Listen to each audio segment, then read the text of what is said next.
Hey guys, like, comment, subscribe. Just a quick MLB update video looking at the Toronto Blue Jays. We obviously know super busy offseason so far. Another trade the other day acquiring Steven Matz.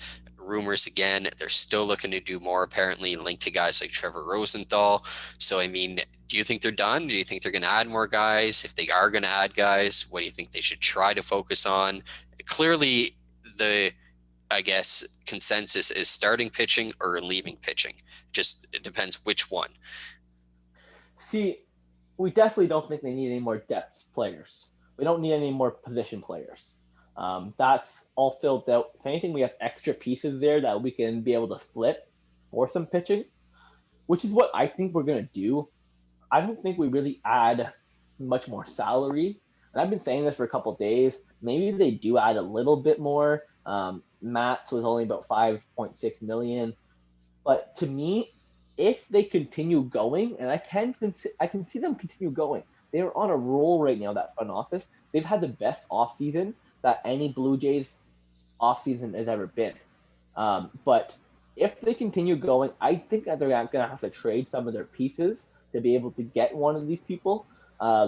Whether that be packaging a prospect with Tanner Rourke to be able to get a higher end starting pitcher, packaging one of our extra outfielders for, again, a starting pitcher, or just going after someone with our prospects who is at a relatively on the cheap side with a couple of years of team control that we don't actually have to spend a lot of money this year. Because to me, I don't know if we're spending a lot more money to bring in an elite guy, but can we bring in a younger guy who has team control just for our even younger prospects so we speed up the timeline a little bit?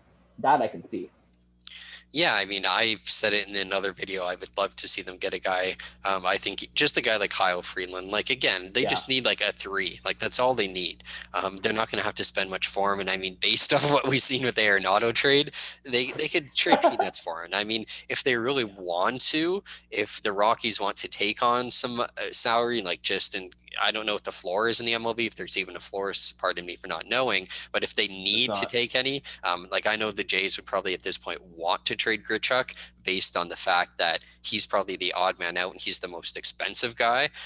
So I could definitely see him potentially being moved for a pitcher. I think that'd make a lot of sense. But yeah, if I'm then, I still feel like I probably, like you said, need a higher end guy. And if you could move again one of these guys who we're considering lower end, and you're still able to have room to add a bullpen guy, that's probably the ideal thing. If you could add 1-1, that would be the perfect thing. But at the same time, like you don't just want to go like the video game route where you're just pressing sign on all the top guys and hoping it works out.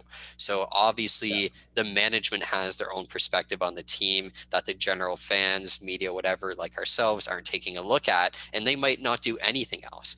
But at the same time, if they're able to, we know, or we at least feel that there's players out there that could still help this team if they want to win this year. That's the thing. Do they want to just If prove they could contend this year, or do they want to be in the build. like, yeah, do they want to potentially win this year? So Yeah. See, that's the thing, right? And that's why on my end, as much as they could probably make a trade, whether it be Grichuk, Rourke, packaging a prospect, or maybe just prospects to bring in a middle line starting pitcher. I think more likely on my end would be them bringing in another underrated, very cheap reliever, then leaving it with their starting pitchers, what they have right now, because they do have at least five guys and then two more guys that are fighting for spots there. They're expecting a lot of guys to have bounce back years this year. And if you look at a lot of the WAR projections, the Blue Jays starting pitchers are actually projected to be top 10 in the league, which to me is not that bad. So I think it's as much as a Blue Jays fan, we would love to see them go after another one of those middle line pitchers or even a higher end pitcher, and I think that would go a long way for them. I think what's more likely is that maybe if they still feel they need a little bit of pitching depth, they pick up another cheap reliever, even if it's just for a training camp invite, and then they can leave their options open for the middle of the year. If they're close, if they're up there, they can make the trade. And I think that's would be the smartest way of going about it. But with the amount of hype that fans have been putting on this team right now, I think a lot of people will be very disappointed if we don't get at least one more starting pitcher. Maybe Matz is that guy, but fans are not convinced. So hopefully management really knows what they're doing and they think we're wrong. Or if they do think that we're right and they go after a starting pitcher, really do hope it works out, because if there's no point in leveraging our future if we can't hit it at the right time. Hey, the reality is too, there's not going to be AAA ball played this year, at least not to start the year. Um, so a guy like Simeon Woods-Richardson, I don't know his status is for the season, but in reality, if they want him to get reps, and probably going to be at the MLB level. A guy like Pearson played in the MLB last year, we know, but clearly, again, not going to get demoted. He's going to play at the MLB level. So maybe their hope is that one of these guys are going to shine as that 2 or 3.